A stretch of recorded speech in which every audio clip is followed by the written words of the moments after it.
Part 2 is asking me to show that fnx, which is given in the question, for values of x between 0 and 1, not inclusive, is less than x in all cases. Now, I don't necessarily know at the beginning of this question how I'm going to achieve that, but it seems sensible to me to split this denominator up slightly differently. The reason that I can see to do that is if I expand my brackets here, I have 2 to the n, and then subtract 2 to the n multiplying x, and then add x. So if I can argue in some way that this 2 to the n subtract 2 to the n times x is always positive, then I'm arguing that I have x divided by more than one lot of x, and therefore, because x is only between 0 and 1, I've got a value, one lot of it, divided by more than one lot of it. So I'm going to have a value that is less than 1, effectively. So that's my first step here. I'm noticing this plus x.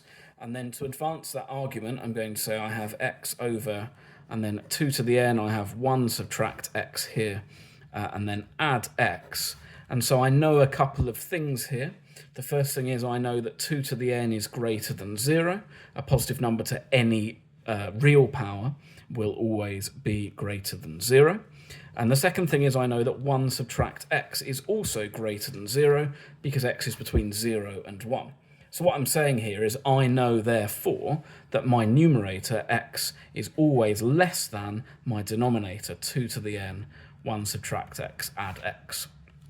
So that's going to vary in its values, but because this whole thing is positive, I'm adding a positive value to x. I know my numerator is always smaller than my denominator. And because x is between 0 and 1, that is enough for me to argue if this thing is below 1, it must also be below x. So I'm saying fn of x is less than x.